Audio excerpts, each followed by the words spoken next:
While Vice President Dr. Constantino Chiwenga praised recent industrial projects in the Midlands, critics say the government's claims of economic revival mask deeper structural reforms that continue to plug Zimbabwe's path to an upper middle income economy. Sarabena mashukubda nyugo pangu anachinzi Mnangagwa confines General Chiwenga to industrial wake as political tension rises in ZANU-PF. That was subscribe or like out on the bell icon.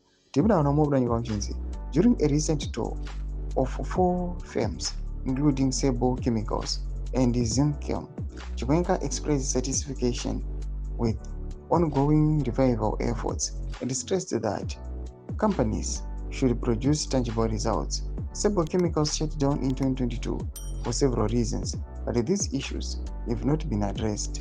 The government has boldly intervened through the Mutapa Investment Fund to inject necessary funds, he said. However, analysts warn that such interventions merely paper over long-standing inefficiencies. Sebo Chemicals, for instance, is only expected to resume production by May or June, with the local fertilizer output projected at 240,000 tons annually, still far below the 380,000 tons needed to meet domestic demand.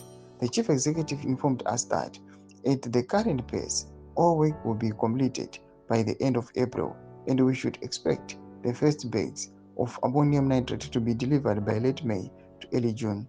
Chiwenga said critics argue this slow turnaround could leave farmers short of vital inputs. Even the projected local fertilizer prices are unlikely to drop substantially, while management suggests bags could fall to between $17 to $22. Current prices remain high compared to average farmer earnings.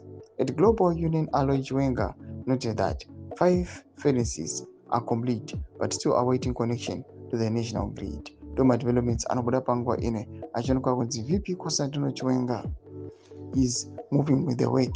Pangwa ino achinoona progress iri kuitiwa kuma industries. Kuna comment section medu zofunguro enyu moti kudiva musoro pechitiko ichi. Subscribe or like cheta on the bell icon.